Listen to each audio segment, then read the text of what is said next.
Hello everyone. स्वागत है आप सभी का आपके अपने यूट्यूब चैनल सुशील स्मार्ट स्टडी पर। दोस्तों, यूपीएसआई 2026 की तैयारी करने वाले हमारे सभी एस्पिरेंट्स के लिए जो आज का सेशन है ये बहुत ही स्पेशल होने वाला है। आज हम जीएस के एक ऐसे सेशन को कवर करेंगे जो ना सिर्फ स्कोरिंग है बल्कि बहुत ही इंटरेस्टिंग भी है, और वो है इंडियन ज्योग्राफी। देखिए, ज्योग्राफी रटने का सब्जेक्ट नहीं है, बल्कि यह जो है मैप्स के जरिए इंडियन की डाइवर्सिटी को समझने का सब्जेक्ट है।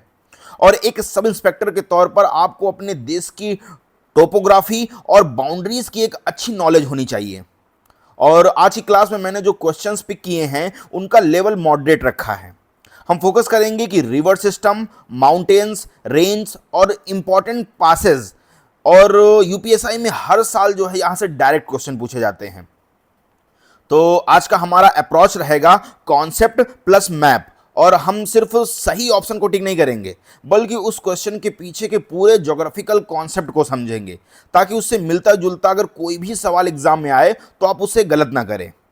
और सिलेक्शन और रिजेक्शन के बीच का अंतर सिर्फ कुछ नंबर्स का होता है दोस्तों, और ज्योग्राफी के ये क्वेश्चंस वही गैप फिल करने में आपकी मदद करेंगे। अगर आप सीरियसली वर्दी का सपना देख रहे हैं तो नोटबुक और पेन निकाल लीजिए, क्योंकि आज की ये क्लास जो है ये बहुत ही खास होने वाली है, और इसमें मैं आपको जितना हो सके उतना ज़्यादा एक्सप्लेन करके आपकी तैयारी को नेक्स्ट लेवल तक ले जाऊंगा। सो आर यू रेडी? एक बार कमेंट बॉक्स में अपनी हाजिरी लगाइए, और चलिए शुरू करते हैं बिना देरी किए आज का अपना ज्योग्राफी का अमेजिंग सेशन। तो चलिए शुरू करते हैं। तो आज का हमारा पहला प्रश्न है, भारत की मानक समय रेखा या 82.5 डिग्री पूर्वी देशांतर रेखा उत्तर प्रदेश के किस जिले या स्थान से होकर गुजरती है? देखिए, जो भारत का मानक समय रेखा है जो कि 82.5 डिग्री पूर्वी देशांतर रेखा से निर्धारित होता है, यह रेखा जो है उत्तर प्रदेश के प्रयागराज के निकट नैनी से, या कुछ स्रोतों से अगर हम बात करें तो मिर्जापुर से होकर गुजरती है। और यह जो रेखा है ये भारत के कुल 5 राज्यों जैसे उत्तर प्रदेश, मध्य प्रदेश, छत्तीसगढ़, ओडिशा और आंध्र प्रदेश से होकर गुजरती है। और भारतीय मानक समय ये ग्रीनविच मीन टाइम से 5.5 घंटे आगे है ना। तो इस प्रश्न का राइट आंसर है option number C, Prayagraj Naini. चलिए बढ़ते हैं अपने अगले प्रश्न की ओर। तो हमारा अगला प्रश्न है, निम्नलिखित में से किस नदी को दक्षिण की गंगा कहा जाता है? तो देखिए, गोदावरी नदी को इसकी विशालता और धार्मिक महत्व के कारण वृद्ध गंगा या दक्षिण की गंगा कहा जाता है। और यह जो है प्रायद्वीपीय भारत की सबसे लंबी नदी है, जिसकी कुल लंबाई जो है लगभग 1465 किलोमीटर है। और इसका जो उद्गम है ये महाराष्ट्र के नासिक जिले में त्र्यंबकेश्वर से होता है, और अंत में जो है बंगाल की खाड़ी में यह नदी गिरती है। तो इस प्रश्न का राइट आंसर है ऑप्शन नंबर बी, गोदावरी। चलिए बढ़ते हैं अपने अगले प्रश्न की ओर। तो हमारा अगला प्रश्न है, भारत के कितने राज्य समुद्र तट से सटे हुए हैं? देखिए, भारत की मुख्य भूमि की तटरेखा की जो लंबाई है वो 6100 किलोमीटर है, जो कि कुल 9 राज्यों को छूती है। और ये राज्य हैं गुजरात, महाराष्ट्र, गोवा, कर्नाटक, केरल, तमिलनाडु, आंध्र प्रदेश, ओडिशा और पश्चिम बंगाल। और इनमें से गुजरात की तटरेखा जो है वो सबसे लंबी है, जबकि गोवा की तटरेखा जो है वो सबसे छोटी है। अगर हम बात करें केंद्र शासित प्रदेशों को, तो अगर केंद्र शासित प्रदेशों को शामिल किया जाए तो अंडमान निकोबार की तटरेखा जो है वो सबसे लंबी हो जाती है। तो फिलहाल इस प्रश्न का राइट आंसर है ऑप्शन नंबर सी, 9। चलिए बढ़ते हैं अपने अगले प्रश्न की ओर। तो हमारा अगला प्रश्न है, गुरु शिखर जो अरावली पर्वत श्रेणी की सबसे ऊंची चोटी है किस राज्य में स्थित है? तो देखिए, अरावली पर्वत श्रृंखला जो है ये दुनिया की सबसे पुरानी वलित पर्वत श्रृंखलाओं में से एक है, और इसकी सबसे ऊंची चोटी जो है वो है गुरु शिखर, जिसकी ऊंचाई जो है ये 1722 मीटर है। और यह जो है राजस्थान के सिरोही जिले या माउंट आबू में स्थित है। और अरावली श्रृंखला जो है ये उत्तर पश्चिम में भारत में जलवायु विभाजक का कार्य करती है, और थार मरुस्थल के विस्तार को जो है वो रोकने में मदद करती है। तो इस प्रश्न का राइट आंसर है ऑप्शन नंबर बी, राजस्थान। चलिए बढ़ते हैं अपने अगले प्रश्न की ओर। तो हमारा अगला प्रश्न है, नाथुला दर्रा भारत के किस राज्य में स्थित है? तो नाथुला दर्रा जो है यह हिमालय की डोकिया श्रेणी में स्थित है, और यह जो है सिक्किम राज्य को चीन के तिब्बत स्वायत्त क्षेत्र से जोड़ता है।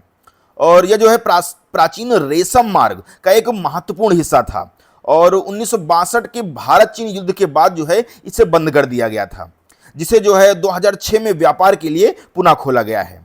और सामरिक और व्यापारिक दृष्टि से जो है यह दर्रा काफ़ी ज़्यादा इंपॉर्टेंट है। साथ ही में अगर हम बात करें उत्तर भारत के कुछ प्रमुख दर्रों की, तो जैसे जोजिला, शिवकिला और नाथुला दर्रा, इनसे काफ़ी ज़्यादा क्वेश्चन पूछे जा सकते हैं। तो फिलहाल इस प्रश्न का राइट आंसर है ऑप्शन नंबर सी, सिक्किम। चलिए बढ़ते हैं अपने अगले प्रश्न की ओर। तो हमारा अगला प्रश्न है, कपास की खेती के लिए भारत की कौन सी मिट्टी सबसे उपयुक्त मानी जाती है? तो काली मिट्टी की बात करें तो काली मिट्टी को रेगुर मिट्टी या कपासी मिट्टी भी कहा जाता है और इसका जो निर्माण है वो ज्वालामुखी के बेसाल्ट चट्टानों के टूटने फूटने से हुआ है और इसमें जो है जल धारण करने की क्षमता जो है वो बहुत अधिक होती है, जिससे यह जो सूखने पर जो है इसमें दरारें पैदा हो जाती हैं और इसे जो है स्वतः जुताई वाली मिट्टी भी कहा जाता है।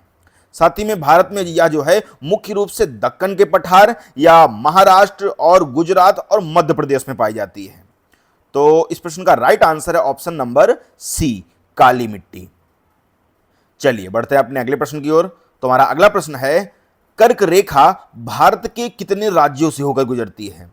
तो कर्क रेखा जो है ये भारत को लगभग 2 बराबर भागों में विभाजित करती है और यह जो है पश्चिम से पूर्व की ओर 8 राज्यों से होकर गुजरती है और वो राज्य इस प्रकार हैं: गुजरात, राजस्थान, मध्य प्रदेश, छत्तीसगढ़, झारखंड, पश्चिम बंगाल, त्रिपुरा और मिजोरम। और देखिए ध्यान देना कि जो उत्तर प्रदेश है तो उत्तर प्रदेश से होकर ये रेखा नहीं गुजरती है, लेकिन यूपी के दक्षिणी भाग के ये बहुत करीब से निकलती है। तो फिलहाल इस प्रश्न का राइट आंसर है ऑप्शन नंबर सी, 8। चलिए बढ़ते हैं अपने अगले प्रश्न की ओर। तो हमारा अगला प्रश्न है, भारत की सबसे बड़ी मीठे पानी की प्राकृतिक झील वुलर झील किस केंद्र शासित प्रदेश या राज्य में स्थित है? तो जो वुलर झील है ये जम्मू कश्मीर के बांदीपोरा जिले में स्थित है और यह जो है झेलम नदी के मार्ग में पड़ती है। साथ ही में यह जो है एक वीवर तकनीक झील है जिसका निर्माण जो है ये पृथ्वी की परतों के हिलने से हुआ है। साथ ही में भारत में झीलों से संबंधित तो कई बार जो है प्रश्न पूछे जाते हैं, जैसे खारे पानी की सबसे बड़ी झील तो वो आपकी चिल्का झील है जो कि उड़ीसा में पड़ती है, या सबसे अधिक ऊंचाई पर स्थित झील तो वो आपके सिक्किम में है जो कि है चोलामू। तो ऐसे क्वेश्चन काफ़ी ज़्यादा आपसे पूछे जाएंगे, तो आपको इन सभी को अच्छे से याद रखना है। तो फिलहाल इस प्रश्न का राइट आंसर है option number B, Jammu Kashmir. चलिए बढ़ते हैं अपने अगले प्रश्न की ओर। तो हमारा अगला प्रश्न है, भारत में अधिकांश वर्षा किस मानसून के कारण होती है? तो भारत में जो अधिकांश वर्षा है तो भारत में लगभग 75% से 80% वर्षा जो है ये दक्षिण पश्चिम मानसून से होती है, जो कि जून से सितंबर के दौरान सक्रिय रहता है। और यह मानसून जो है केरल के तट से प्रवेश करता है और 2 शाखाओं अरब सागर और बंगाल की खाड़ी में विभाजित होकर पूरे देश में वर्षा करता है। और उत्तर प्रदेश में भी जो है वर्षा का मुख्य स्रोत यही मानसून है। साथ ही में पश्चिमी विक्षोभ से जो है केवल सर्दियों में उत्तर भारत में वर्षा होती है, जो कि रबी की फसलों जैसे गेहूं के लिए काफ़ी ज़्यादा फायदेमंद होती है। तो इस प्रश्न का राइट आंसर है ऑप्शन नंबर बी, दक्षिण पश्चिम मानसून। चलिए बढ़ते हैं अपने अगले प्रश्न की ओर। तुम्हारा अगला प्रश्न है, क्षेत्रफल की दृष्टि से भारत के किस राज्य में सर्वाधिक वन क्षेत्र पाया जाता है? तो India state of forest report के अनुसार जो है भारत में मध्य प्रदेश में सबसे बड़ा वन क्षेत्र है। इसके बाद अगर हम बात करें तो इसके बाद क्रमशः अरुणाचल प्रदेश और छत्तीसगढ़ का स्थान आता है। हालांकि अगर हम प्रतिशत के आधार पर पूछे तो मिजोरम जो है ये शीर्ष पर है। और वनों का संरक्षण और पर्यावरण यहाँ से जो है यूपीएसआई से रिलेटेड काफ़ी ज़्यादा क्वेश्चन आए हैं, तो ये भी आपको अच्छे से कवर कर लेना है। तो फिलहाल इस प्रश्न का राइट आंसर है ऑप्शन नंबर सी, मध्य प्रदेश। चलिए बढ़ते हैं अपने अगले प्रश्न की ओर। तुम्हारा अगला प्रश्न है, झरिया कोयला क्षेत्र जो भारत के सबसे पुराने और समृद्ध कोयला क्षेत्रों में से एक है, किस राज्य में स्थित है? तो देखिए झारखंड का जो झरिया क्षेत्र है ये भारत में कोकिंग कोल का सबसे बड़ा भंडार है ना, और यह जो है दामोदर नदी घाटी में स्थित है। और इसे जो है भारत का रूर भी कहा जाता है, क्योंकि यहाँ पर जो है खनिजों की प्रचुरता सबसे ज़्यादा होती है। साथ ही में अगर हम बात करें कोयला, तो कोयला जो है ये भारत की ऊर्जा सुरक्षा का सबसे प्रमुख स्रोत है, और इसलिए झारखंड, छत्तीसगढ़ और उड़ीसा के कोयला क्षेत्रों को आपको अच्छे से कवर करना है। तो फिलहाल इस प्रश्न का राइट आंसर है ऑप्शन नंबर डी, झारखंड। चलिए बढ़ते हैं अपने अगले प्रश्न की ओर। तुम्हारा अगला प्रश्न है, भाखड़ा नांगल बांध निम्नलिखित में से किस नदी पर निर्मित है? तो देखिए भैया, जो भाखड़ा नांगल परियोजना है ये भारत की सबसे बड़ी बहुउद्देशीय परियोजना है ना। और ये जो परियोजना है ये सतलज नदी पर पंजाब और हिमाचल प्रदेश की सीमा पर स्थित है, और इसके पीछे जो है एक बहुत ही विशाल झील है जिसको गोविंद सागर झील कहा जाता है। साथ ही में ये जो बांध है मुख्य रूप से सिंचाई और जल विद्युत के उत्पादन के लिए काफ़ी ज़्यादा इंपॉर्टेंट है, और इसे जो है पंजाब, हरियाणा, राजस्थान और हिमाचल प्रदेश को जो है काफ़ी ज़्यादा लाभ मिलता है। साथ ही में अगर हम बात करें टिहरी या हीराकुंड बांध, तो ये भी आपसे डायरेक्ट पूछा जा सकता है कि टिहरी बांध या हीराकुंड बांध जो है ये किस राज्य में स्थित है। तो फिलहाल इस प्रश्न का राइट आंसर है ऑप्शन नंबर ए, सतलज। चलिए बढ़ते हैं अपने अगले प्रश्न की ओर। तुम्हारा अगला प्रश्न है, भारत का सबसे गहरा और लैंड लॉक्ड मतलब भूमि से घिरा हुआ सुरक्षित बंदरगाह कौन सा है? तो आपने बंदरगाहों को बहुत अच्छे से पढ़ा होगा और कवर भी किया होगा। तो जो आंध्र प्रदेश है, तो आंध्र प्रदेश में स्थित जो विशाखापट्टनम बंदरगाह है ये जो भारत का सबसे गहरा बंदरगाह है, और यह जो है लैंड लॉक्ड बंदरगाह है। साथ ही में इसका अर्थ है कि यह चारों ओर से जो है पहाड़ियों या डॉल्फिन नोज और भूमि से सुरक्षित है, जो कि इसे तूफानों से बचाता है। साथ ही में इसके विपरीत जो कांडला बंदरगाह है ये गुजरात में है और एक ज्वारी बंदरगाह है। तो इस प्रश्न का राइट आंसर है ऑप्शन नंबर बी, विशाखापट्टनम। चलिए बढ़ते हैं अपने अगले प्रश्न की ओर। तुम्हारा अगला प्रश्न है, कुमाऊं हिमालय किन दो नदियों के मध्य में स्थित है? तो देखिए, सिडनी बुराड जो कि एक व्यक्ति हैं, इन्होंने हिमालय का जो वर्गीकरण है वो नदियों के आधार पर किया था, और सतलज और काली नदियों के बीच के भाग को जो है उन्होंने कुमाऊं हिमालय कहा, जो कि मुख्य रूप से उत्तराखंड में स्थित है। और इसी क्षेत्र में नंदा देवी, केदारनाथ और बद्रीनाथ जैसे प्रसिद्ध चोटियां भी हैं। साथ ही में अन्य भागों की अगर हम बात करें तो सिंधु सतलज के बीच के जो है हिमालय को बोलते हैं पंजाब हिमालय। इसी तरह काली और तिस्ता के बीच को बोलते हैं नेपाल हिमालय, और तिस्ता और दिहांग के बीच के हिमालय को बोलते हैं असम हिमालय। और यह जो क्षेत्रीय विभाजन है ये भूगोल का एक सबसे मध्यम स्तर का सबसे कठिन टॉपिक है, जो कि सब इंस्पेक्टर जैसी एग्जाम में काफ़ी बार जो है यहाँ से क्वेश्चन पूछे गए हैं। तो फिलहाल इस प्रश्न का राइट आंसर है ऑप्शन नंबर बी, सतलज और काली। चलिए बढ़ते हैं अपने अगले प्रश्न की ओर। तुम्हारा अगला प्रश्न है, कौन सा जल मरुस्थल अंडमान द्वीप समूह को निकोबार द्वीप समूह से अलग करता है? तो जो आपका 10 डिग्री चैनल है जो कि बंगाल की खाड़ी में स्थित है, यह जो है अंडमान और निकोबार को अलग करता है। इसी तरह अगर हम बात करें 8 डिग्री चैनल, तो 8 डिग्री चैनल जो है ये मिनिकॉय और मालदीव को अलग करता है। और भारत की जो समुद्री सीमाओं और सामरिक द्वीपों का जो क्वेश्चंस हैं यहाँ से, तो यहाँ से भी कई सारे क्वेश्चंस पूछे गए हैं। और मैं आपको एक्स्ट्रा पॉइंट बता दूं कि भारत का जो एकमात्र सक्रिय ज्वालामुखी है वो है आपका बैरन द्वीप, है ना, और बैरन द्वीप में ही स्थित है। तो फिलहाल इस प्रश्न का राइट आंसर है option number C, 10 degree channel. चलिए बढ़ते हैं अपने अगले प्रश्न की ओर। तुम्हारा अगला प्रश्न है, भारत की कौन सी नदी सॉल्ट रिवर के नाम से जानी जाती है जो कच्छ के रन में विलुप्त हो जाती है? तो जो लूनी नदी है जो कि राजस्थान के अजमेर के पास अरावली श्रेणी से निकलती है, इसकी विशेषता है दोस्तों कि यह समुद्र तक नहीं पहुंचती बल्कि गुजरात के कच्छ के रण के दलदली क्षेत्रों में विलुप्त हो जाती है, और इसीलिए इसको जो है अंतर्देशीय जल निकासी वाली नदी कहते हैं।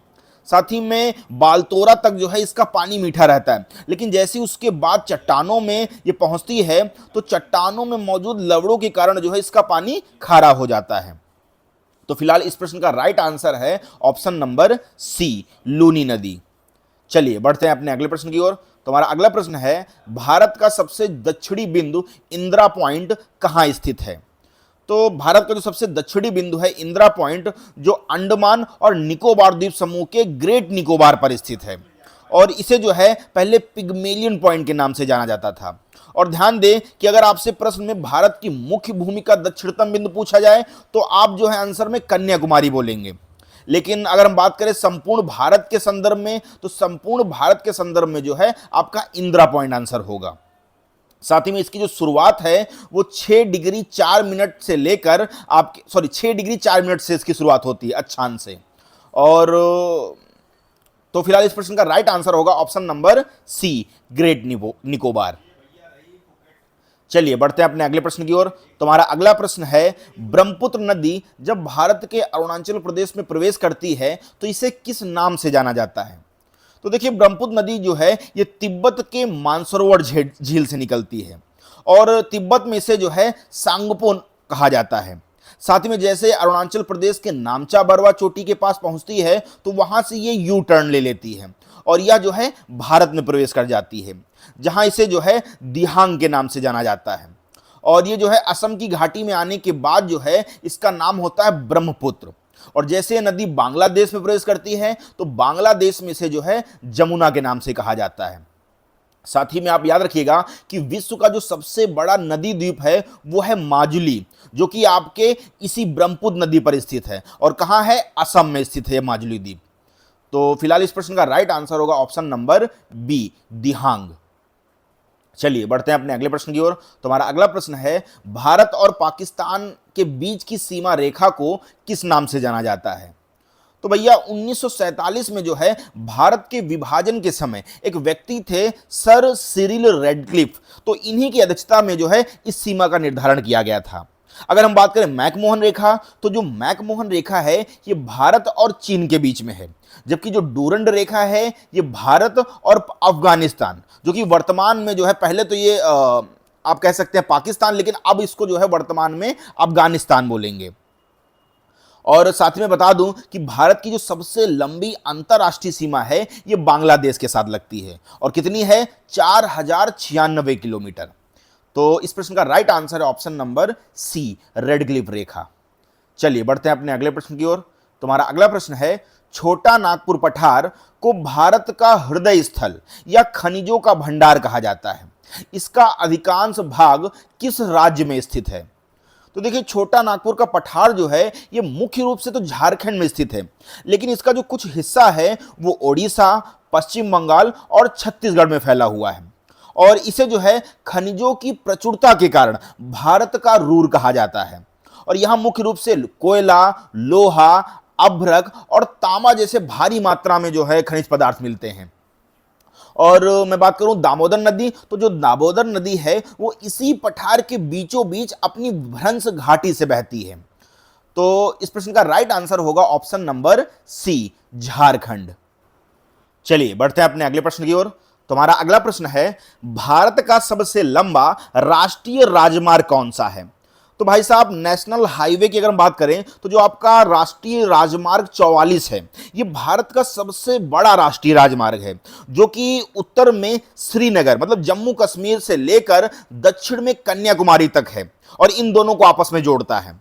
और इसकी भाई साहब जो कुल लंबाई है वो लगभग 3745 किलोमीटर है और यह जो है उत्तर प्रदेश के झांसी जैसे महत्वपूर्ण शहर से होकर गुजरता है। और पहले जो NH7 था ये सबसे लंबा था, लेकिन नए नंबरिंग सिस्टम की अगर हम बात करें तो इसके बाद जो है नेशनल हाईवे 44 जो है ये सबसे टॉप पे है। और उत्तर प्रदेश से गुजरने वाला उत्तर दक्षिण और पूर्व पश्चिम गलियारा जो है ये झांसी में ही एक दूसरे को काटता है। तो ये भी आपको एक्स्ट्रा पॉइंट याद रखना है कि जो आपका उत्तर दक्षिण और पूर्व पश्चिम गलियारा है ये आपस में एक दूसरे को किस जगह पर काटता है? तो झांसी में काटता है। तो इस प्रश्न का राइट आंसर होगा option number C, National Highway 44। चलिए बढ़ते हैं अपने अगले प्रश्न की ओर।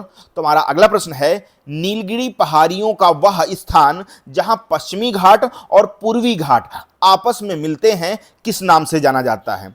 तो आप जानते हैं कि जहां पर पूर्वी और पश्चिमी गांठ मिलते हैं तो वहां पर एक पर्वत गांठ का निर्माण होता है ना, और उस पर्वत गांठ को बोलते हैं नीलगिरी गांठ। तो बता दूं कि दक्षिण भारत में पश्चिमी घाट और पूर्वी घाट इनका जो मिलन बिंदु है, जो मिलन स्थान है वो नीलगिरी की पहाड़ियां हैं और इन्हें जो है ब्लू माउंटेन्स भी कहा जाता है। और नीलगिरी की जो सबसे ऊंची चोटी है वो है डोडा बेटा। और साथ ही में ये जो क्षेत्र होता है ये काफी ज्यादा बायोडाइवर्सिटी के लिए फेमस है। और यहां पर सबसे ज्यादा प्रसिद्ध जो पर्यटन स्थल है वो है ऊटी, है ना। और साथ ही मैं बता दूं कि अगर आपसे पूछे प्रायद्वीपीय भारत की सबसे ऊंची चोटी, तो प्रायद्वीपीय भारत की सबसे ऊंची चोटी है अनाईमुड़ी, जो कि अन्नामलाई पहाड़ी पर स्थित है। यह भी आपसे डायरेक्ट क्वेश्चन पूछा जा सकता है कि प्रायद्वीपीय भारत की सबसे ऊंची चोटी कौन सी है, तो वो आपकी है अनाईमुड़ी, जो कि किस पहाड़ी पर है, अन्नामलाई पहाड़ी पर। तो इस प्रश्न का राइट आंसर है ऑप्शन नंबर सी, नीलगिरी गांठ। चलिए बढ़ते हैं अपने अगले प्रश्न की ओर। तुम्हारा अगला प्रश्न है, पीली क्रांति का संबंध भारत में किसके उत्पादन से है।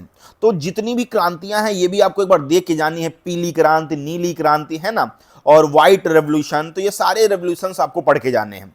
तो भारत में जो है कृषि क्षेत्र में आत्मनिर्भरता लाने के लिए जो है कई सारी क्रांतियां चलाई गई थी, जिनमें से जो आपकी पीली क्रांति है ये मुख्य रूप से खाद्य तेलों और तिलहन जैसे सरसों और सूरजमुखी के उत्पादन को बढ़ाने के लिए शुरू की गई थी। और इसके जो जनक हैं वो हैं आपके सैम पित्रोदा माने जाते हैं। ये अभी तक आपको शायद ही किसी ने बताया होगा कि पीली क्रांति के सभी अक्सर लोग जो हैं व्हाइट रेवोल्यूशन के जो हैं जनक पढ़ के जाते हैं, लेकिन आपको हर सारे रेवोल्यूशन के जनक जरूर याद रखने हैं, क्योंकि अब आजकल कंपटीशन काफ़ी ज़्यादा जो है टफ किया जा रहा है और आपसे एक से एक धुरंधर लोग भी हैं। तो मैं चाहता हूँ मैं आपको कुछ एक्स्ट्रा नॉलेज जरूर दूँ ताकि आप लोगों से आगे रहें। तो जो पीली क्रांति है इसके जो जनक हैं वो हैं सैम पित्रोदा माने जाते हैं। साथ ही में अगर हम बात करें श्वेत क्रांति की, तो श्वेत क्रांति जो है ये दूध के उत्पादन से संबंधित है और इसके जनक जो हैं वो हैं वर्गीस कुरियन। और नीली क्रांति की बात करें तो नीली क्रांति जो है ये मछली उत्पादन से संबंधित है। और अगर बात करें हम अपने उत्तर प्रदेश की, तो उत्तर प्रदेश में गेहूं और गन्ना जो है इसके लिए उत्तर प्रदेश सबसे बड़ा उत्पादक राज्य है। तो फिलहाल इस प्रश्न का right answer option number C, तिलहन उत्पादन। चलिए बढ़ते हैं अपने अगले प्रश्न की ओर। तुम्हारा अगला प्रश्न है, भारतीय मानक समय रेखा निम्नलिखित में से किस राज्य से होकर नहीं गुजरती है। तो अभी मैंने इससे पहले आपसे डिस्कस किया और बताया भी कि जो भारतीय मानक समय रेखा है ये भारत के कुल 5 राज्यों से होकर गुजरती है। और वो 5 राज्य कौन कौन से हैं, तो पहला आपका उत्तर प्रदेश, फिर मध्य प्रदेश, फिर छत्तीसगढ़, फिर ओडिशा और आंध्र प्रदेश। तो ये जो रेखा है ये तेलंगाना से होकर नहीं गुजरती है। और मैं बता दूं ये जो रेखा है ये उत्तर प्रदेश के प्रयागराज या नैनी के पास से गुजरती है। और कर्क रेखा और मानक रेखा जो हैं ये दोनों आपस में एक दूसरे को छत्तीसगढ़ में काटती हैं। तो ये भी आपको एक्स्ट्रा पॉइंट याद रखना है कि कर्क रेखा और ये भारतीय मानक समय रेखा ये दोनों आपस में जो है ये छत्तीसगढ़ में एक दूसरे को काटती हैं। तो इस प्रश्न का राइट आंसर है ऑप्शन नंबर सी, तेलंगाना। चलिए बढ़ते हैं अपने अगले प्रश्न की ओर। तुम्हारा अगला प्रश्न है, निम्नलिखित में से कौन सी नदी भ्रंश घाटी से होकर बहती है और अरब सागर में गिरती है। तो देखिए अधिकांश जो प्रायद्वीपीय नदियां जो हैं ये पूर्व की ओर बहकर बंगाल की खाड़ी में गिरती हैं, लेकिन जो आपकी नर्मदा और तापी ये 2 प्रमुख नदियां हैं जो कि पश्चिम की ओर जो है बहती हैं। और नर्मदा नदी की बात करें तो नर्मदा नदी जो है ये अमरकंटक पहाड़ी से निकलती है और विंध्याचल एवं सतपुड़ा श्रेणियों के बीच अपनी भ्रंश घाटी में होकर बहती है। और यह नदी जो है ये मुहाने पर डेल्टा नहीं बनाती है, बल्कि ये एस्चुअरी या ज्वार नद मुख का निर्माण करती है। आप जानते हैं जितनी भी आपकी पूर्वी नदियां हैं जो कि आपके बंगाल की खाड़ी में गिरती हैं तो वो जो है डेल्टा का निर्माण करती हैं, लेकिन जो नदियां जो हैं अरब सागर में अपना जल गिराती हैं तो वो एस्चुअरी मतलब ज्वार नद मुख का निर्माण करती हैं। और साथ में बता दूं कि जो इसी नदी पर जो है सबसे प्रसिद्ध जलप्रपात धुआंधार जलप्रपात है और सरदार सरोवर बांध स्थित है इसी नर्मदा नदी पर। तो इस प्रश्न का राइट आंसर है ऑप्शन नंबर सी, नर्मदा नदी। चलिए बढ़ते हैं अपने अगले प्रश्न की ओर।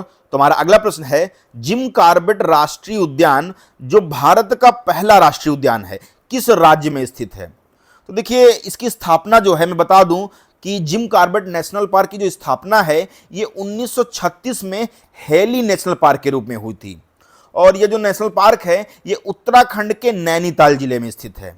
और आज़ादी के बाद जो है इसका नाम रामगंगा और फिर बाद में इसका नाम जो है जिम कॉर्बेट रखा गया था। और हाल ही में इसे जो है पुनः दोबारा इसका नाम बदलकर रामगंगा नेशनल पार्क रखने का जो है प्रस्ताव अभी चर्चा में था। और यह जो है भारत का पहला टाइगर रिजर्व भी बना है। और आप जानते हैं कि 1973 में प्रोजेक्ट टाइगर जो है आया था। और अगर हम बात करें वन्यजीव संरक्षण अधिनियम, तो वन्यजीव संरक्षण अधिनियम जो है ये भी आपका 1972, जबकि 1973 में प्रोजेक्ट टाइगर आया था। तो और हाँ, तो इस प्रश्न का फिलहाल राइट आंसर है ऑप्शन नंबर सी, उत्तराखंड। चलिए बढ़ते हैं अपने अगले प्रश्न की ओर। तुम्हारा अगला प्रश्न है, पश्चिमी घाट के उत्तरी भाग महाराष्ट्र और गोवा के तट को किस नाम से जाना जाता है? तो देखिए, भारत के पश्चिमी तट को 3 भागों में बांटा गया है। एक है दमन से गोवा तक के भाग को कोंकण तट, फिर मध्य भाग को कनारी तट जो कि कर्नाटक में पड़ता है, और आपके दक्षिणी भाग को मालाबार तट जो कि केरल के तट को बोलते हैं मालाबार। और दूसरी अगर हम बात करें पूर्वी तट, तो पूर्वी तट के तमिलनाडु वाले हिस्से को बोलते हैं कोरोमंडल तट, है ना। तो ये भी आपको पूरा कवर कर लेना, अच्छे से सारे तट याद रखने हैं। तो इस प्रश्न का राइट आंसर है ऑप्शन नंबर सी, कोंकण तट। चलिए बढ़ते हैं अपने अगले प्रश्न की ओर। तुम्हारा अगला प्रश्न है, अलकनंदा और भागीरथी नदियों के संगम स्थल को किस नाम से जाना जाता है, जहां इसे गंगा कहा जाता है? तो देखिए, उत्तराखंड में स्थित जो देवप्रयाग है, तो देवप्रयाग जो है वह स्थान है जहां भागीरथी और अलकनंदा इन दोनों का मिलन होता है, और यहीं से जो है इसकी संयुक्त धारा गंगा के नाम से जानी जाती है। और इसी तरह जो अलकनंदा और मंदाकिनी का जो मिलन है वो रुद्रप्रयाग में होता है, और अलकनंदा और पिंडार नदी का जो मिलन है वो कर्णप्रयाग में होता है। साथ ही में जो गंगा नदी है, गंगा नदी जो है ये उत्तर प्रदेश के बिजनौर जिले से जो है राज्य में प्रवेश करती है। तो फिलहाल इस प्रश्न का राइट आंसर है ऑप्शन नंबर सी, देवप्रयाग। चलिए बढ़ते हैं अपने अगले प्रश्न की ओर। तुम्हारा अगला प्रश्न है, भारत की सबसे ऊंची पर्वत चोटी जो कि K2 जिसको हम बोलते हैं गॉडविन ऑस्टिन, किस पर्वत श्रेणी में स्थित है? तो जो K2 है या गॉडविन ऑस्टिन है, ये विश्व की दूसरी और भारत की सबसे ऊंची चोटी है, और इसकी जो ऊंचाई की बात करें तो 8,611 मीटर है, और यह जो है लद्दाख के काराकोरम श्रेणी जो कि ट्रांस हिमालय की एक श्रेणी है, यहाँ स्थित है। और वर्तमान में जो यह क्षेत्र है ये पाक अधिकृत कश्मीर या POK के अंतर्गत आता है। लेकिन अगर प्रश्न में आपसे पूर्णतः भारत में स्थित या हिमालय की मुख्य श्रेणी की सबसे ऊंची चोटी पूछे तो वो आपका कंचनजंगा होगा। तो फिलहाल इस प्रश्न का राइट आंसर है ऑप्शन नंबर बी, काराकोरम श्रेणी। चलिए बढ़ते हैं अपने अगले प्रश्न की ओर। तुम्हारा अगला प्रश्न है, भारत का सबसे बड़ा सौर पार्क वर्तमान में किस राज्य में स्थित है? देखिए, राजस्थान के जोधपुर जिले में स्थित जो भादला सोलर पार्क है, ये जो है दुनिया के सबसे बड़े सौर ऊर्जा पार्कों में से एक है, और इसकी जो क्षमता है वो 2245 मेगावाट से भी अधिक है। साथ ही में भारत ने 2070 तक जो है नेट जीरो उत्सर्जन का लक्ष्य रखा है, जिसके लिए जो है सौर ऊर्जा का विस्तार करना ये काफ़ी ज़्यादा महत्वपूर्ण है। और उत्तर प्रदेश में भी जो है सौर ऊर्जा के क्षेत्र में बुंदेलखंड जो है ये सोलर पार्क जैसे प्रोजेक्ट के साथ तेज़ी से बढ़ रहा है। तो फिलहाल तो इस प्रश्न का राइट आंसर है option number B, Rajasthan Bhadla solar park. चलिए बढ़ते हैं अपने अगले प्रश्न की ओर। तुम्हारा अगला प्रश्न है, 2011 की जनगणना के अनुसार भारत का सर्वाधिक जनसंख्या घनत्व वाला राज्य कौन सा है? देखिए, 2011 की जनगणना के आंकड़ों के अनुसार जो है बिहार राज्य ये भारत का सबसे घनी आबादी वाला राज्य है, और जहां जो है प्रति वर्ग किलोमीटर 1106 व्यक्ति निवास करते हैं। साथ ही में इसके बाद जो है पश्चिम बंगाल जहां पर 1028, और उसके बाद जो है आपका आता है, नहीं हाँ, सेकंड नंबर पे आपका पश्चिम बंगाल आता है। और अगर हम बात करें उत्तर प्रदेश, तो उत्तर प्रदेश जो है ये जनसंख्या के मामले में सबसे पहले स्थान पर है। लेकिन अगर घनत्व की बात करें तो घनत्व के मामले पर जो है ये चौथे स्थान पर आता है, और उत्तर प्रदेश का जो जन घनत्व है वो 829 है। तो फिलहाल तो इस प्रश्न का राइट आंसर है ऑप्शन नंबर सी, बिहार। चलिए बढ़ते हैं अपने अगले प्रश्न की ओर। तुम्हारा अगला प्रश्न है, पंबन द्वीप जहां प्रसिद्ध रामेश्वरम मंदिर स्थित है, भारत और किस देश के मध्य स्थित है? देखिए, बहुत ही सिंपल सा है कि जो आपका पंबन द्वीप है ये भारत के तमिलनाडु राज्य और श्रीलंका के बीच मन्नार की खाड़ी में स्थित है, और इसे जो है रामेश्वरम द्वीप के नाम से भी जाना जाता है। और यह जो है भारत की मुख्य भूमि से पंबन ब्रिज द्वारा जुड़ा हुआ है। साथ ही में इसी द्वीप का जो अंतिम छोर है जिसको धनुषकोटी बोलते हैं, तो धनुषकोटी से जो है आदम का पुल या राम सेतु यहाँ से शुरू हो जाता है जो कि श्रीलंका तक जाता है। और भारत की जो समुद्री सीमाओं और पड़ोसी देश हैं, ये भी यहाँ से कई बार क्वेश्चंस पूछे गए हैं, तो इनको भी आपको अच्छे से कवर कर लेना है। तो इस प्रश्न का राइट आंसर है ऑप्शन नंबर बी, श्रीलंका। चलिए बढ़ते हैं अपने अगले प्रश्न की ओर। तुम्हारा अगला प्रश्न है, विश्व का सबसे ऊंचा सियाचिन ग्लेशियर हिमालय की किस श्रेणी में स्थित है? तो सियाचिन ग्लेशियर जो है ये दुनिया का सबसे ऊंचा युद्ध क्षेत्र है और यह जो है काराकोरम श्रेणी के पूर्वी भाग में स्थित है।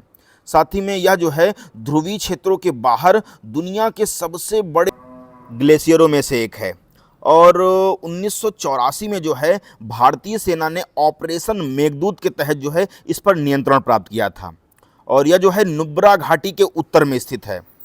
तो इस प्रश्न का राइट आंसर होगा ऑप्शन नंबर सी, काराकोरम श्रेणी। चलिए बढ़ते हैं अपने अगले प्रश्न की ओर।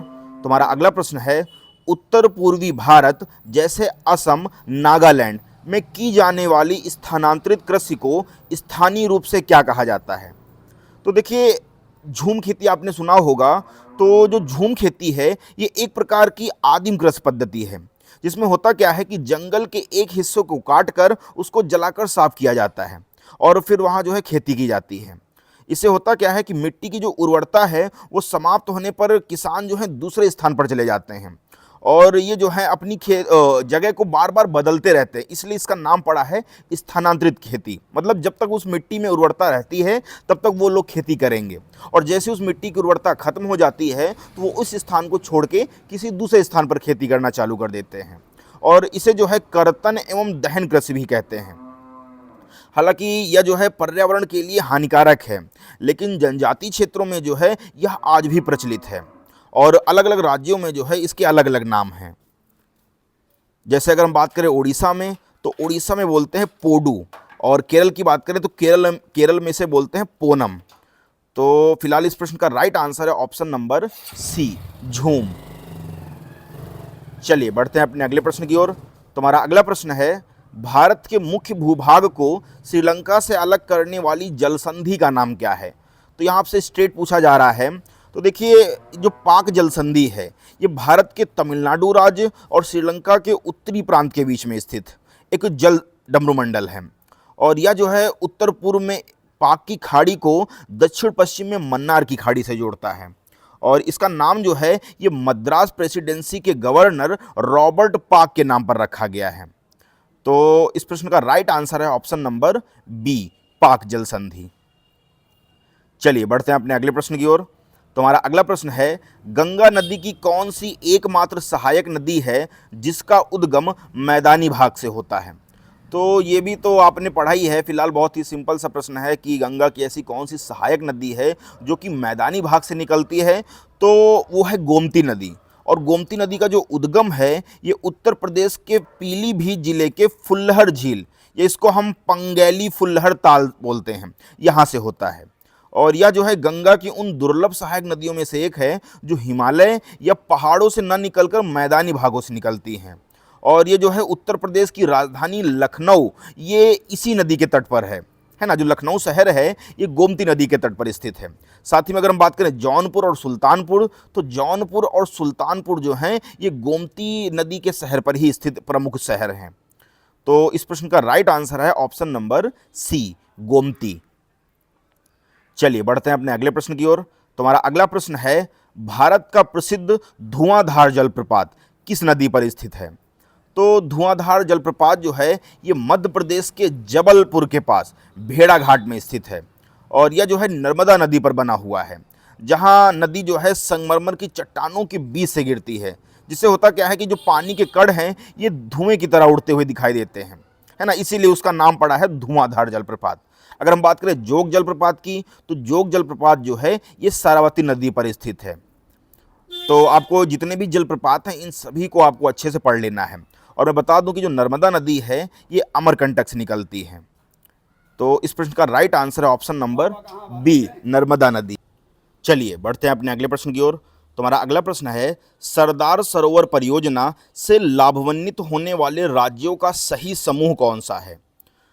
तो देखिए, ऐसे क्वेश्चन अक्सर आपसे बड़े हाई लेवल एग्जाम में पूछे जा सकते हैं, है ना। तो फिलहाल कोई नहीं, आप अगर अपने अच्छे से कॉन्सेप्ट क्लियर है आपका, आपने अच्छे से स्टडी की है, तो मुझे नहीं लगता कि आपको कोई भी क्वेश्चन में किसी भी तरीके की परेशानी होगी। तो देखिए, जो सरदार सरोवर बांध है ये गुजरात में नर्मदा नदी पर बना है और यह जो है भारत की सबसे बड़ी जल संसाधन परियोजनाओं में से एक है।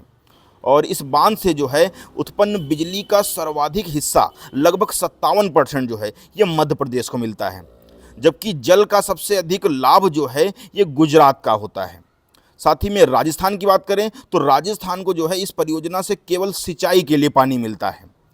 तो अगर हम ऑप्शन में देखें तो ऑप्शन में आपका गुजरात, राजस्थान, महाराष्ट्र और मध्य प्रदेश, तो ये राज्य आपके होंगे। तो आपका राइट आंसर है ऑप्शन नंबर ए। चलिए बढ़ते हैं अपने अगले प्रश्न की ओर। तुम्हारा अगला प्रश्न है, रोहतांग दर्रा भारत के किस राज्य या केंद्र शासित प्रदेश में स्थित है? तो जो रोहतांग दर्रा है ये हिमालय की पीर पंजाल श्रेणी में स्थित है और यह जो है कुल्लू घाटी को लाहौल और स्पीति घाटियों से जोड़ता है। और इसी दर्रे के पास जो है प्रसिद्ध अटल टनल बनाई गई है जो कि सामरिक दृष्टि से काफ़ी ज़्यादा महत्वपूर्ण है। और यह जो दर्रा है ये मनाली और लेह के बीच जो है संपर्क मार्ग प्रदान करता है। तो इस प्रश्न का राइट आंसर है ऑप्शन नंबर सी, हिमाचल प्रदेश। चलिए बढ़ते हैं अपने अगले प्रश्न की ओर। तुम्हारा अगला प्रश्न है, साइलेंट वैली या शांत घाटी राष्ट्रीय उद्यान भारत के किस राज्य में स्थित है? तो शांत घाटी जो है ये केरल के पलक्कड़ जिले में पश्चिमी घाट या इसको हम नीलगिरी पहाड़ी बोल सकते हैं, वहाँ पर स्थित है। और यह जो है अपनी अद्वितीय जैव विविधता और लुप्तप्राय प्रजातियों जैसे लायन टेल्ड मैककॉक उसके लिए प्रसिद्ध है। और इसे जो है इसलिए इसे हम शांत घाटी इसलिए कहते हैं। मैं बता दूं कि लगभग बच्चों को नहीं पता होगा कि शांत घाटी क्यों कहते हैं। तो शांत घाटी इसलिए कहा जाता है क्योंकि यहाँ शोर करने वाले झींगुर बहुत ही कम पाए जाते हैं और पारिस्थितिकी और पर्यावरण से जो है आपको जितने भी क्वेश्चन बन सकते हैं तो उन सभी को आपको कवर करके जाना है, क्योंकि यहाँ से अक्सर क्वेश्चंस आते रहते हैं। तो इस प्रश्न का राइट आंसर है ऑप्शन नंबर बी, केरल। चलिए बढ़ते हैं अपने अगले प्रश्न की ओर। तो हमारा अगला प्रश्न है, भारत का कौन सा प्रमुख बंदरगाह एक ज्वारी बंदरगाह है जिसका नाम बदलकर अब दीनदयाल बंदरगाह कर दिया गया है? तो जो गुजरात के कच्छ की खाड़ी में स्थित कांडला बंदरगाह है जो कि एक प्राकृतिक और ज्वारी बंदरगाह है। और इसका जो महत्व है ये उत्तर भारत के राज्यों जैसे यूपी, हरियाणा और पंजाब को समुद्री व्यापार मार्ग प्रदान करना है। और 2017 में जो है इसका नाम बदलकर दीनदयाल बंदरगाह कर दिया गया है। तो इस प्रश्न का राइट आंसर है ऑप्शन नंबर बी, कांडला। चलिए बढ़ते हैं अपने अगले प्रश्न की ओर।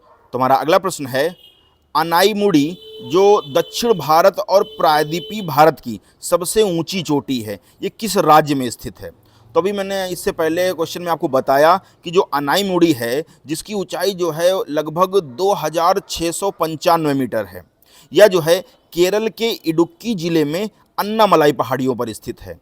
और इसे जो है दक्षिण भारत का एवरेस्ट भी कहा जाता है। और अक्सर बच्चे जो करते क्या हैं, नीलगिरी की डोडा बेटा को जो है अनाईमुड़ी की सबसे ऊंची चोटी मान लेते हैं, सॉरी अन्नामलाई की सबसे ऊंची चोटी मान लेते हैं, जबकि नीलगिरी की जो डोडा बेटा है वो नहीं है। सबसे ऊंची चोटी आपकी है अनाईमुड़ी जो कि अन्नामलाई पहाड़ी पर है। तो इस प्रश्न का राइट आंसर है ऑप्शन नंबर बी, केरल। चलिए बढ़ते हैं अपने अगले प्रश्न की ओर। तुम्हारा अगला प्रश्न है, भारत की भू आकृतिक सीमाओं से रिलेटेड क्वेश्चन है। तो क्वेश्चन है, भारत का कौन सा राज्य जो है तीन ओर से बांग्लादेश की अंतर्राष्ट्रीय सीमा से घिरा हुआ है?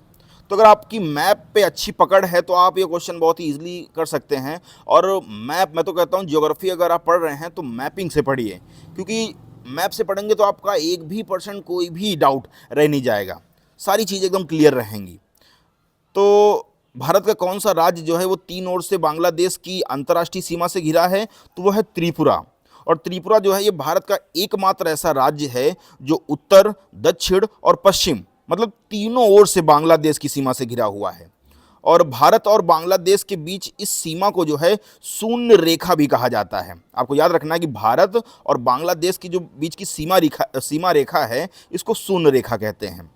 और भारत की जो सबसे लंबी अंतर्राष्ट्रीय सीमा है ये बांग्लादेश के साथ लगती है जो कि है 4096 किलोमीटर।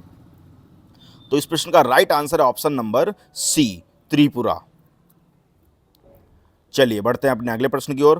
तो हमारा अगला प्रश्न है, भारत का कौन सा एकमात्र राज्य है जो रेशम की सभी पांचों व्यापारी किस्मों जैसे मलबरी, एरी, तसर, ओक, तसर और मूंगा, मतलब मलबरी, एरी, तसर, ओक तसर और मूंगा, इन सभी का उत्पादन करता है। तो भारत जो है ये दुनिया का सबसे बड़ा रेशम उत्पादक है, ये आपको पता है। और कुल रेशम उत्पादन में जो है कर्नाटक शीर्ष पर है। लेकिन असम की बात करें तो असम एकमात्र ऐसा राज्य है जहां रेशम की सभी पांचों किस्में पाई जाती हैं, और विशेष रूप से तो मूंगा रेशम। और मूंगा रेशम जो है ये केवल असम में ही होता है, ये याद रखिएगा आपको, जिसे जो है हम लोग सुनहरा रेशा भी कहते हैं। तो इस प्रश्न का राइट आंसर है ऑप्शन नंबर बी, असम। चलिए बढ़ते हैं अपने अगले प्रश्न की ओर। तो हमारा अगला प्रश्न है, थार मरुस्थल का लगभग कितना प्रतिशत भाग भारत में स्थित है? तो थार मरुस्थल जो है, जिसे महान भारतीय मरुस्थल कहा जाता है, ये जो है इसका लगभग 85% हिस्सा जो है ये भारत, और भारत में मुख्य रूप से राजस्थान, गुजरात, हरियाणा और पंजाब में स्थित है। और शेष जो 15% हिस्सा है ये पाकिस्तान में स्थित है। और यह जो है दुनिया का सबसे घनी आबादी वाला मरुस्थल है। साथ ही में जो अरावली पर्वत श्रृंखला है, तो अरावली पर्वत श्रृंखला जो है इस मरुस्थल के पूर्व की ओर विस्तार को रोकती है। ये काफ़ी मददगार है अरावली पर्वत श्रृंखला, क्योंकि ये राजस्थान को पूर्व की ओर बढ़ने नहीं देती है। तो इस प्रश्न का राइट आंसर है ऑप्शन नंबर बी, 85%। चलिए बढ़ते हैं अपने अगले प्रश्न की ओर। तो हमारा अगला प्रश्न है, भारत का प्रथम जैव मंडल आरक्षित क्षेत्र या बायोस्फीयर रिजर्व कौन सा है जिसकी स्थापना 1986 में हुई थी? तो देखिए, नीलगिरी बायोस्फीयर रिजर्व। तो जो आपका नीलगिरी बायोस्फीयर रिजर्व है ये भारत का पहला जैव मंडल आरक्षित क्षेत्र है, और यह जो है तमिलनाडु, केरल और कर्नाटक के संगम पर स्थित है। और इसे जो है यूनेस्को के मैन एंड बायोस्फीयर कार्यक्रम के तहत भी जो है शामिल किया गया है। और इसमें वायनाड, नागरहोल, बांदीपुर और मुदुमलाई जैसे प्रसिद्ध राष्ट्रीय उद्यान भी शामिल हैं। तो इस प्रश्न का राइट आंसर है ऑप्शन नंबर सी, नीलगिरी। चलिए बढ़ते हैं अपने अगले प्रश्न की ओर। तो हमारा अगला प्रश्न है, भारत का कौन सा क्षेत्र अवनालिका अपर्दन या बीहड़ों के लिए सबसे अधिक प्रसिद्ध है? तो भी आप जानते हैं कि जो चंबल नदी है, चंबल नदी जो है ये अपनी उत्खात भूमि के लिए जानी जाती है। और यहाँ जो है तीव्र जल प्रवाह के कारण जो है मिट्टी में गहरी नालियाँ बन जाती हैं, और इसी गहरी नालियों को ही बोलते हैं अवनालिका अपर्दन, है ना। मतलब गड्ढों जैसी कटी फटी, जैसे आपने देखा होगा चंबल के जो डाकू वगैरह रहते थे तो पहले उनके छुपने का सबसे बढ़िया अड्डा हुआ करता था, है ना। तो यह करती क्या है, ये नदियाँ जो हैं ये गहरे गहरे गड्ढ या खड्डों का निर्माण करती हैं, और इन्हीं खड्डों को जो बोलते हैं अवनालिका अपर्दन। और इसी कारण जो है विशाल बीहड़ का निर्माण हुआ है, जो उत्तर प्रदेश के इटावा और आगरा से लेकर मध्य प्रदेश के भिंड, मुरैना तक फैला हुआ है। तो इस प्रश्न का राइट आंसर है ऑप्शन नंबर बी, चंबल घाटी। चलिए बढ़ते हैं अपने अगले प्रश्न की ओर। तो हमारा अगला प्रश्न है, टोडा जनजाति जो मुख्य रूप से पशुपालन या भैंस पालन पर निर्भर है, कहाँ पाई जाती है? तो टोडा जनजाति जो है ये तमिलनाडु की नीलगिरी पहाड़ी में निवास करने वाली एक सबसे महत्वपूर्ण जनजाति है, और इनकी संस्कृति में जो है भैंसों का विशेष महत्व है, और ये जो है बहुपति विवाह के लिए जानी जाती हैं। साथ ही में भारत की सबसे बड़ी जनजाति की बात करें तो भारत की सबसे बड़ी जनजाति समूह जो है वो भील या गोंड है। और उत्तर प्रदेश की बात करें तो उत्तर प्रदेश में जो है थारू जनजाति सबसे प्रमुख है। तो इस प्रश्न का राइट आंसर है ऑप्शन नंबर बी, नीलगिरी पहाड़ी। चलिए बढ़ते हैं अपने अगले प्रश्न की ओर। तो हमारा अगला प्रश्न है, राष्ट्रीय जलमार्ग संख्या 1 भारत के किन दो शहरों के बीच गंगा नदी पर स्थित है? तो नेशनल वाटरवे फर्स्ट जो है ये भारत का सबसे लंबा जलमार्ग है, और इसकी जो लंबाई है ये लगभग 1620 किलोमीटर है। और यह जो है उत्तर प्रदेश के प्रयागराज से शुरू होकर पश्चिम बंगाल के हल्दिया तक जाता है।